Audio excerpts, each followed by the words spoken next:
Welcome to Smartabase's purpose-built solution for professional football clubs. The return-to-play process is critical in football. Data related to the return-to-play process can be complex and siloed between different practitioners and departments.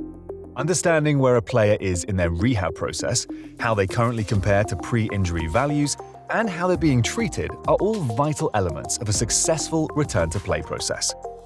In this video, we'll show how the Rehab Tracker workflow in Smartabase can be used to facilitate the return-to-play process. In the Rehab Tracker dashboard, you can start by looking at the overview. Here, you can see that the selected player has an open incident.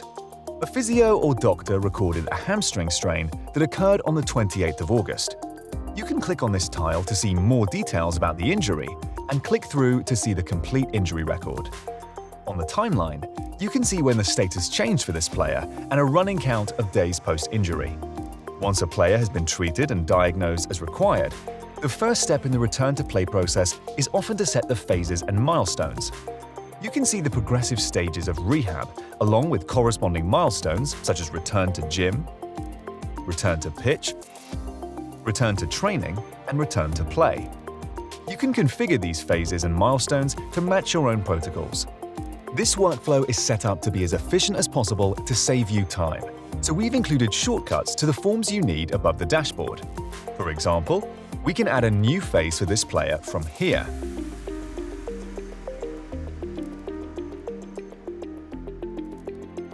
The track below shows the daily rehab plan and the emphasis or focus for that day.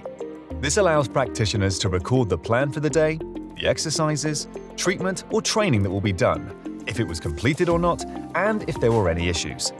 Clicking on a block shows you a summary of that day. Your club may not follow the same workflow, so it's important to understand that because Smartabase is infinitely configurable, we can match the workflows to meet your requirements. The Rehab Tracker pulls in data from various sources to help practitioners understand what the player is completing and how they're progressing. This typically includes GPS, testing, screening, and jump plate or Nordic data. In this example, data is being pulled from an integration with Valve, Forcex, and Catapult. As training is completed, this data will automatically be pulled into Smartabase and populate this view. This data can be conditionally formatted to highlight it in a way that is effective to you. For instance, we've formatted the force plate and Nordic data to be relative to the pre-season values for this player. If it is under 50% of the pre-season value, it will show red. If it's under 75%, orange, and above 75%, it will show green. Another way to conditionally format data is to set manual thresholds, which we've done with the Catapult GPS data. In the Rehab Phases form, you can set the GPS targets you want to hit for a given session across the phase. This then automatically colors the GPS blocks as the data is pushed into the system. The coloring follows the same format as with the force plate and Nordic data, except that if a metric is more than 20% above the threshold, it will show up in yellow. There are many ways you may configure your formatting in Smartabase, so they are truly contextual and provide insight into the progression or lack of progression of a player. These are two simple examples we have seen in the past. Let's now show a practical example of how a practitioner would continue working with this workflow for this player in the return-to-play process.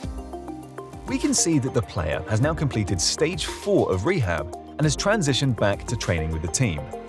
We can now set the next stage of rehab by clicking on the Rehab Phases form. Select the phase, set the start and end dates, and add any notes. We could then quickly add the next milestone as well, using the Save and Enter Another function. Returning to the Rehab Tracker, we can see our newly entered phase and milestone. The next step may be to start entering a daily plan for this player. As this is a Sunday, this may be an off day. You can use the Save and Enter Another button to enter the following day when the player is back training with the squad.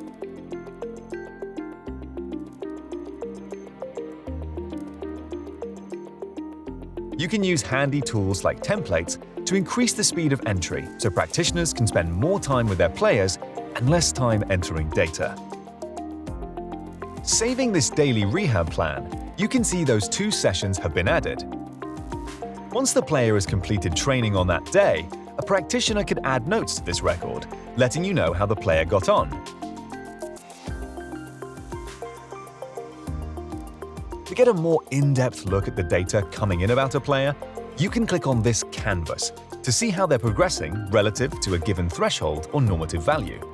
Again, it's important to note that there are many ways of doing this, from comparing current data to historical averages or maxes, or manually entering thresholds.